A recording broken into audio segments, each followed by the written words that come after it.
Hey everybody, welcome to Rising Nomad. And today we're going to talk about our favorite cuisines from around the world. Many tastes and flavors that you can encounter while traveling, and also probably in a lot of places that you might live already. Like, for example, the city where I grew up in, Toronto, Canada, has pretty much the whole world of cuisine there, but it's never the same as when you travel to the places and try the stuff. So, yeah, we're going to take a trip around the world and talk about the flavors and experiences. So let's go. How you guys doing today, everybody? I am doing good. I just arrived to sunny Cyprus Wow. from cold, stormy Georgia. So my mood is up. Yeah? Okay. Yes, although I do miss Georgia. And and speaking of Georgina, uh, what's the weather like in Greece? Sunny, blue sky. It's October It's the 12th, and Serbia is still going to hell with the weather. Serbia is entering its heating season, so the air is very potent. You can see it. It Polluted. has color. It's polluted. Yeah, Belgrade is right now the #1 most polluted city in the world as we yeah, speak. Wow. Okay, yeah. so let's get into the topic. Starting, I guess, with European cuisine. Now, we've got somebody who is from a country with great food right now, Georgina. And what would you say is special about Greek cuisine? Like, what's the most special?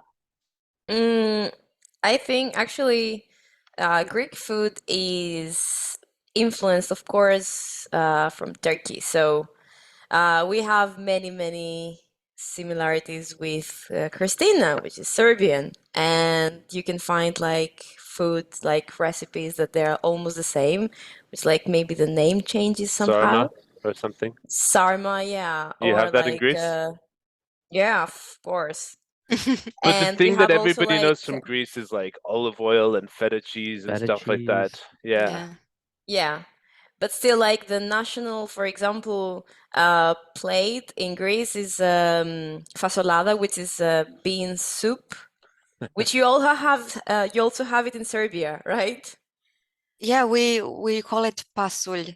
Yeah. It's a So similar That's name a as well. national Yeah, dish, though, in Greece. And Why? then we have moussaka, which is again Turkish.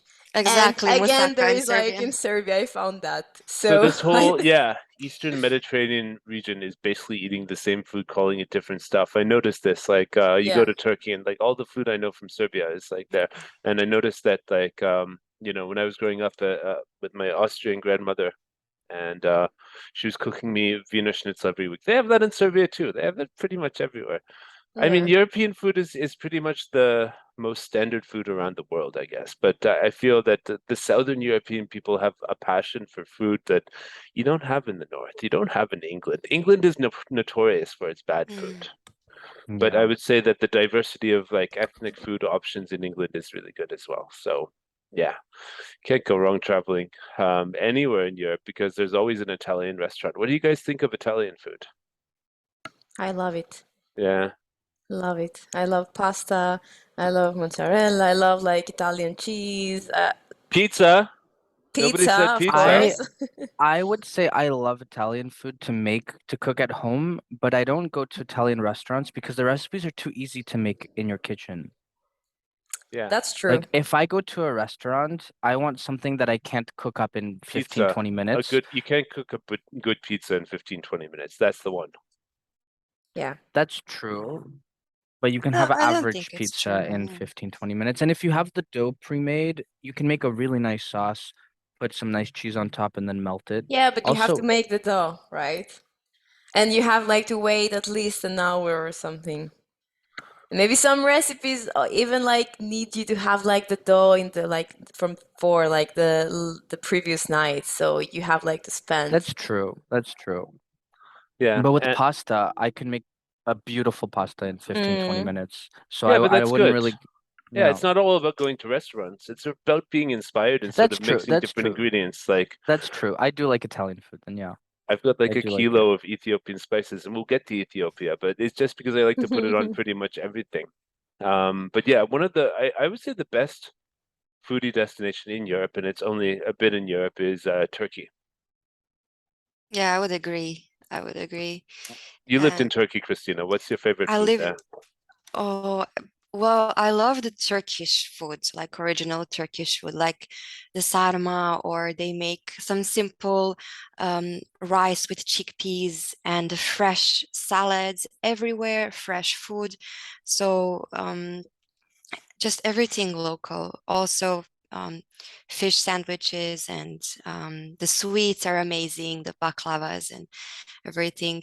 Um, and everything Turkish basically is awesome. And Their ingredients are this awesome. Yeah. the That's ingredients are true. fresh. And if you can make it at home, um, and if you choose to go to a restaurant, you cannot make a mistake. Like, you can just point on a map, go there, and you are sure it's gonna be awesome. Like, it's Yeah. harder to find a bad restaurant than a good one. They have amazing soups also, so everything Turkish is nice. And But it's all very I think natural. it's very natural. Yeah, yeah, it's so The people fragrant. there are not fat as well, right? Most of them, yeah, most Yeah, of them are not. no, but like I feel like there's Like, a compared to culture America or somewhere, yeah, of like real ingredients in real food, yeah, that is completely lost in North America and is yeah, almost lost in a lot of places in Northern and Western Europe. Well, See, yeah, I get that vibe in Greece as well, where the food oh seems yeah, really natural. A lot of places pride themselves in getting olive oil from, a farm that they know of, or feta cheese that's also local. I get that vibe in Greece. Yeah, wherever yeah, you go, like especially in the summer, when we know that the place is famous for something, I mean, I always buy like I bought a piece of cheese like that, because I wanted to have like a really good cheese from Mani, which is like very famous for this cheese. And I know it's good. I know it's not like there are no hormones, there are no antibiotics. yep, So, yeah. yeah. So amazing, like these local ingredients, like in Europe. This is really my biggest takeaway from Europe is that it's all about going and finding the local ingredients. It's not about like what you can find in the supermarket. It's about going to these little boutique stores that have their own connections to the agriculture and really tapping into this like healthiness that people in the countryside will never abandon because it's their tradition. mm, Like Yeah. that's there's a care towards ingredients that I don't find as much in other parts of the world, I'd say, that I've been to, for example. I think the best way to find what a country has is to go to a food market.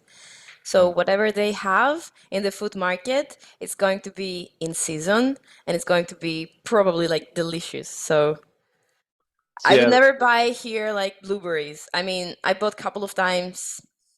Nah, it's disappointed. yeah. For example, like in I don't know, beginning of summer, like end of the spring, like you see every single food market has like I don't Real know how berries. many, yeah, real berries. Like this is amazing. Yeah, because cuisine is great if you know how to put it together and stuff like that. But without the ingredients, it's nothing, basically. Mm. Without great ingredients. And this is, let's go now to Latin America and We're not Mexico. we're not done yet. I Okay, want to okay, okay. ask you. So I have a probably unpopular, but my the way that I view cuisine in Europe is from the west coast, let's say, all the way to the south coast. So Portuguese, Spanish, French, Italian, Greek, Mediterranean, I love. But when it comes to Central European food, and I'm Oh talking my about God. Hungary, Austria, Czech Republic, Germany, I'm not a fan of the food as much there, and I want to know what your opinion is compared to like I'm talking like Czech, German, It's a lot more Hungarian meat, food. meat and potatoes sort of stuff, mm, Sweet with Yeah. little potatoes, yeah. creativity, not so much spice or different stuff. Yeah, I agree But with you it makes completely. sense. It's colder there, so it's not possible to have so many fruits and yeah. like, right? There Yeah, is a lot of cabbage and potatoes and carrots that they're like roots and they're growing underneath the yeah, Yeah. ground. So, yeah. So it's like, yeah, I mean, yeah, definitely the Latin countries and the Southern European countries, including Serbia, which is a South Slavic country, have a passion for food that you won't find in the North and the West. And the worst hmm. is England. Absolutely. That's my Yeah. opinion of. Do you like Russian food though? I Nah, don't like Russian food as much, but what I do love is Georgian food. Georgian food Mm. is just heaven. It's a culinary Mhm. heaven with, with amazing meat and amazing cheese and amazing pastries. Georgian food is one of my favorite cuisines in Europe-ish. Some claim it's Asia, some claim it's Europe, but in that region, I love it. And in Russia, because it was part of the Soviet Union for a long time, you do find a lot of Georgian food and a lot of influences from that Caucasus region, and I like those dishes. But when I think of like more traditional Russian dishes, not it's really. more like meat and potato stuff. Like, Kind of, and soups with beets and stuff. yeah, I mean, this goes with our theme of avoiding winter. Go to the places where it's summer. But yeah, Yeah, yeah. so I want to bring us to Mexico next, if that's all right with you, Oh, Tal. Mexico. Yes, that's okay with me. Mexico. Mexico is always all I right would with say me, that Eric. Mexican cuisine is one of my favorite cuisines, and that having lived as a digital nomad in Mexico, Mexico has some of the worst ingredients that I've seen in Mm. the world. It's really sad. Like when I remember Like, last, well, just everything is just low quality, mass produced, sort of like it's hard to get a cheese that tastes like good, like European cheese. It's hard to get, you know, real tasting bread. Like pretty much all of the stuff like that you can find in Mexico is like artisans who are imitating European culture.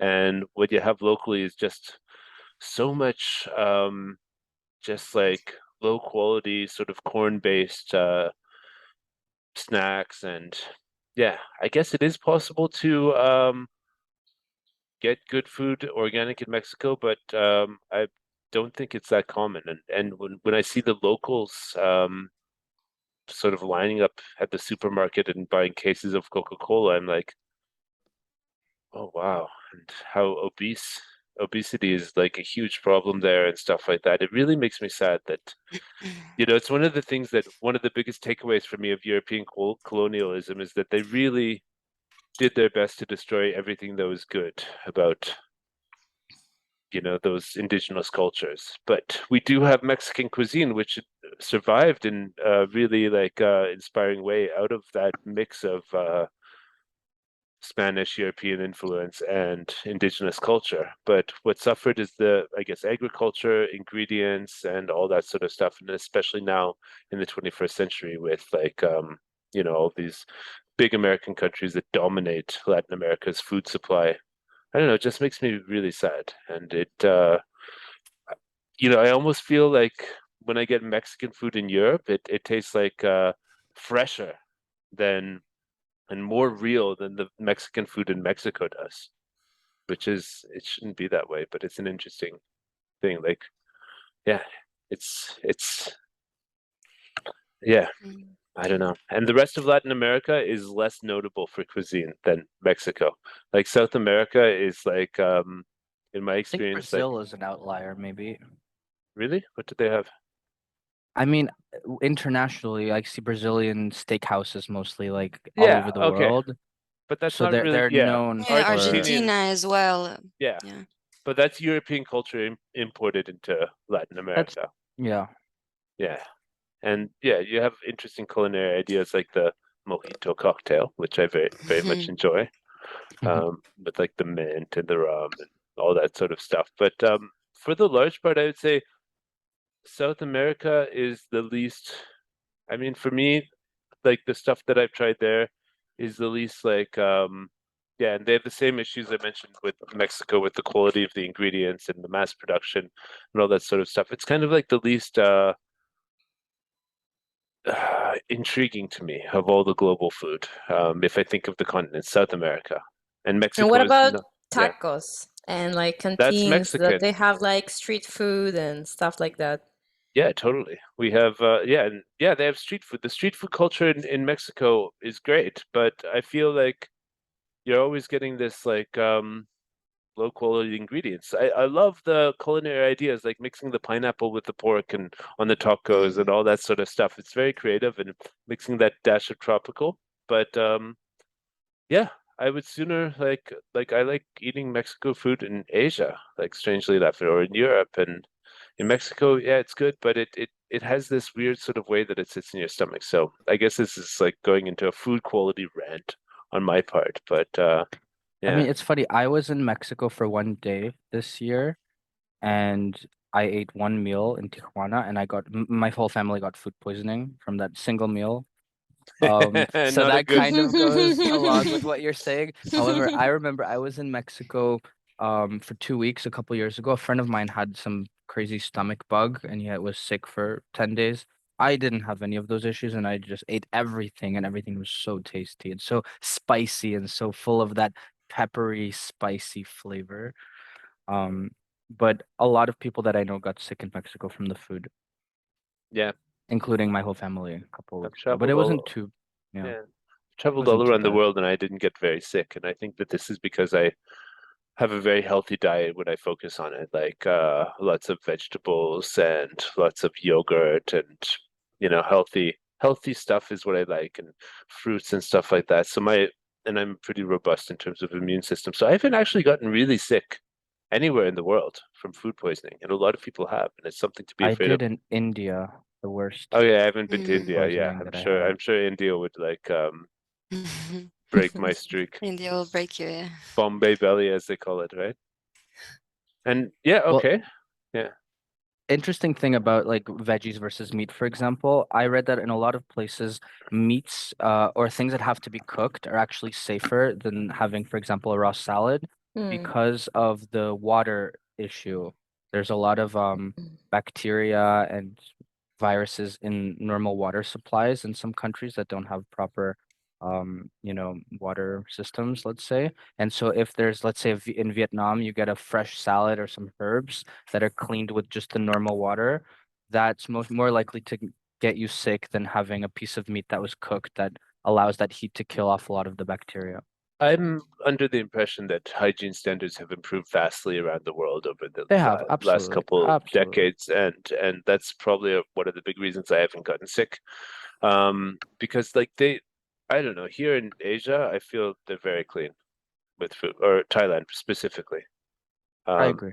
yeah, and it's like I don't even think about it anymore. But yeah, the if you're in a place where you're not sure and the locals don't seem to care, then yeah, I mean, don't get the salad.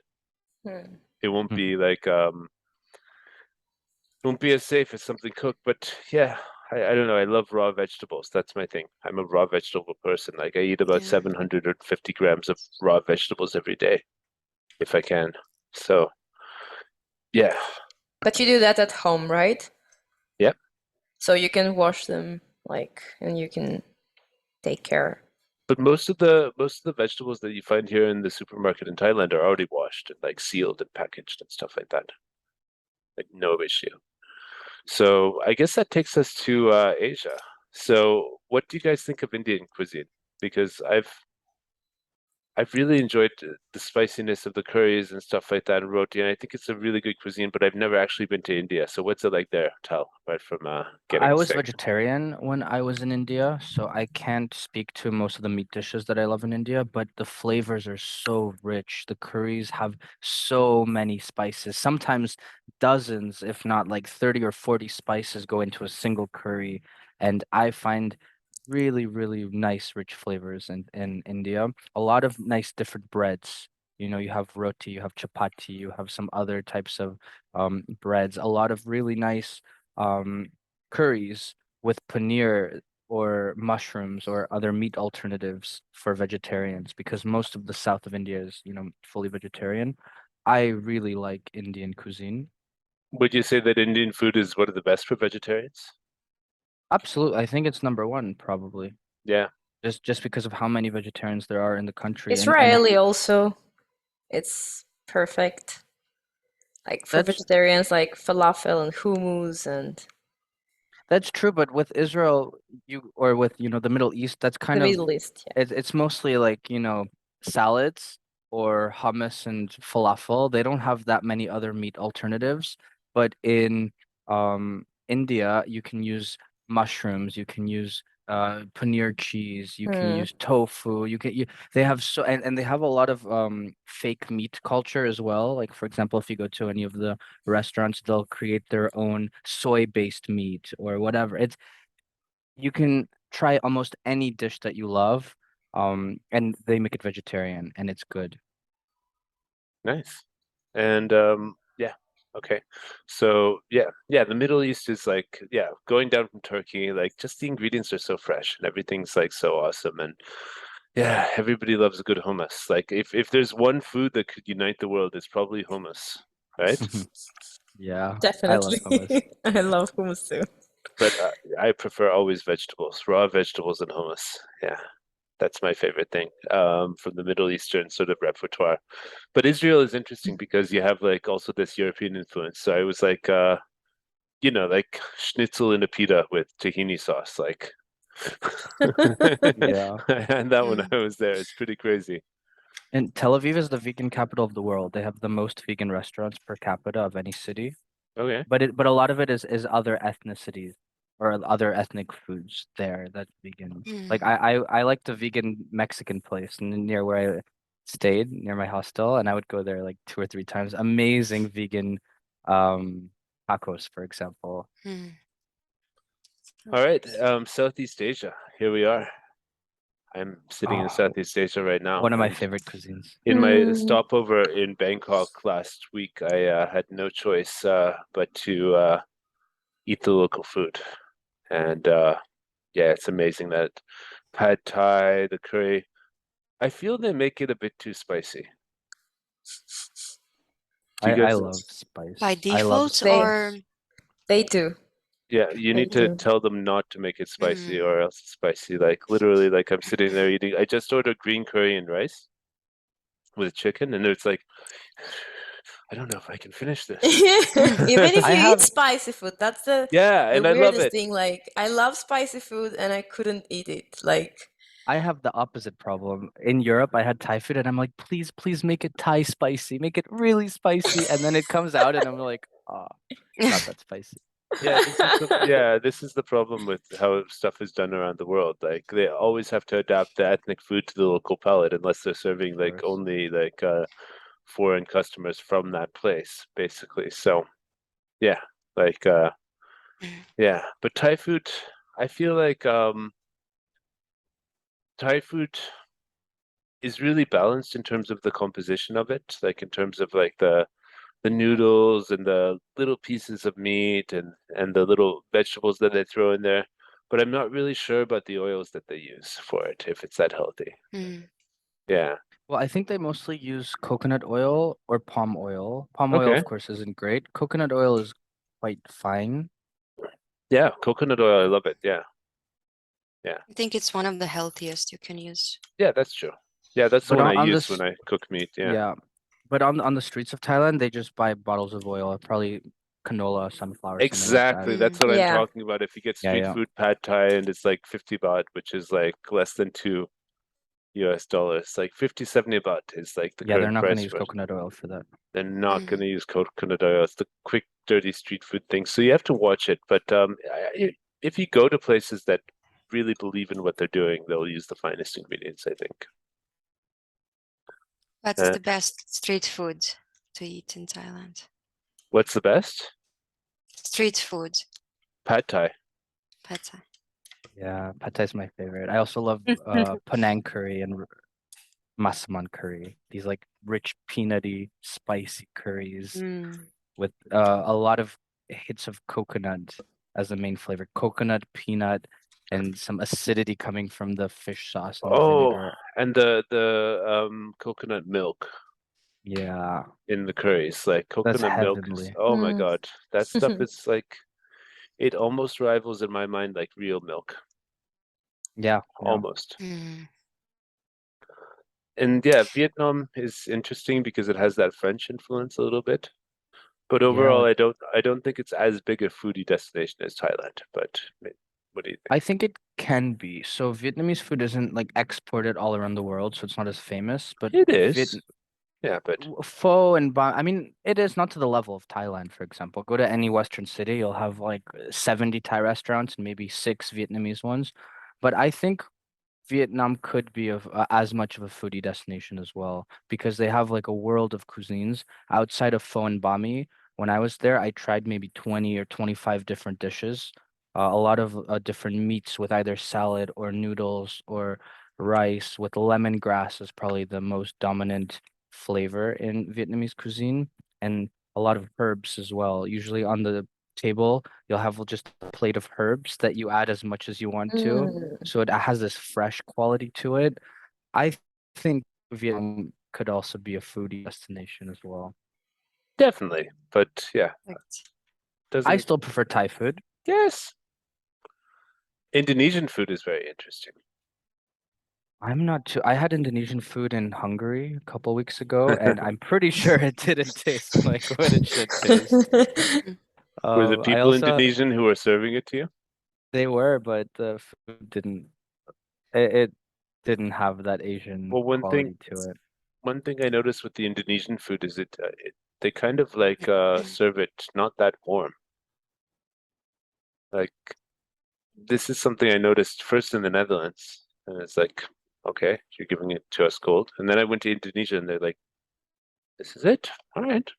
It's kind of like just it's out, and they just serve it to you. They don't like heat it up or anything like that, which is a departure, I think. But the thing about Indonesian food is you can have they call it rice tafel or something, where it's just this whole big table of food and these little portions of all these little things that you can try. And that's like a foodie's dream, like little portions of all these things that you can try. Yes, But I experienced Yeah. that in Malaysia with Malaysian food. it's very similar, Also, yeah. they bring a banana leaf just full of these little curries and rice dishes and salads and pickled vegetables and whatever, and then you eat it with your hands and you just mix it all together with rice or with like chapati. Oh, it's so good. I wish every country had that sort of thing where you just say, I don't know what I want, just bring stuff. And Yeah, they India just as well, bring it. thali. You get a thali. It's like four random curries and two random salads and dal and rice or something on a plate with like little compartments for each. If you don't know what to get, just get a thali, and it's different in every restaurant. And I think it even changes based on what they made and what they have. It's All like a right. mystery box. Well, going to our final continent, let's go to Africa. I'm a big fan of Ethiopian food. Have you guys ever tried it? I Hmm. have. I tried This it too. the spongy bread. Yeah. I Um, love this bread in injera, is yeah, right? yeah, yeah. Which is, yeah, I love it. It's sour and I love it. Yeah. It's yeah. And just the spices that they use. Like when you look on the ingredients, it's like a mix of all this like normal stuff like onion and red pepper and garlic and ginger, but it just tastes different because it's from there. And I don't really know much else about much African cuisine, but Ethiopian is the one that just seemed the most like. I'm sure there's different places in Africa that have amazing stuff, but it hasn't been presented to me because I haven't traveled Africa that much.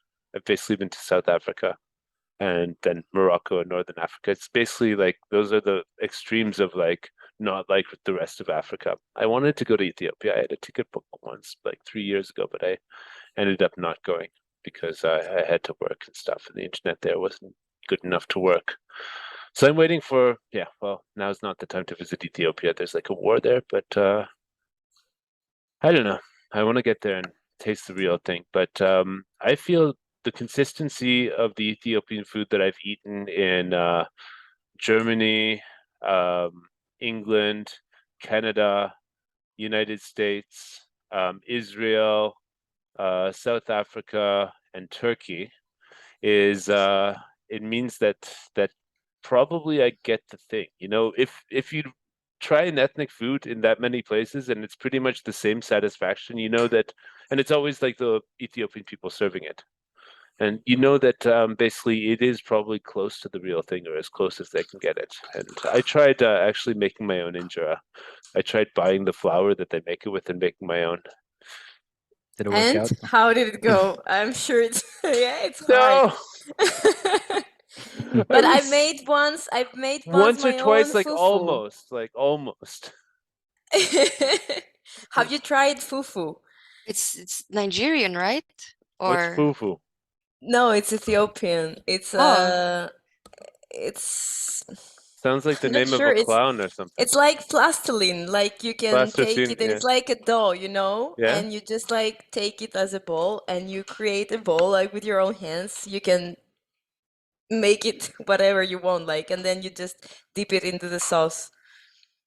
Because like mostly Ethiopians like they eat a lot of lamb, like slow boiled in Yes. tomato sauce with these like spices like berbere, something is Yeah. called like that. Yep, that's the stuff Uh, that I've got like a kilo of it here now. yeah, I love had it. my father bring it to me in Serbia and Canada like a few weeks ago. From Canada, well, obviously from Ethiopia to Canada to Serbia to Thailand, where it's now on Oh the shelf wow. here.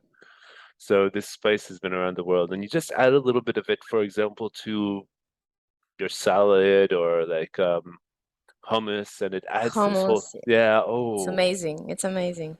yeah, yeah. So yeah, that's pretty much it. But yeah, you mentioned one of my favorite things, like slow cooked meat. If I can get that anywhere in the world, I will. Preferably without bones, because I want no impediment to me just shoving food in my face and swallowing it. I'm a And savage beast Serbia when it is a comes. great country for that. The goulash in that Goulash, yeah. region Yep, has some nice slow cooked yeah. meat sometimes. and yeah, and that pretty In much villages especially. brings us around the world. But I will say that the focus in my life is making healthy food taste good, making stuff like that will sustain my being, keep me healthy. Yeah, so I'm a big fan of this health food movement around the world and health food stores and all the things you can do with vegetables, all the things you can do with stuff like tahini sauce.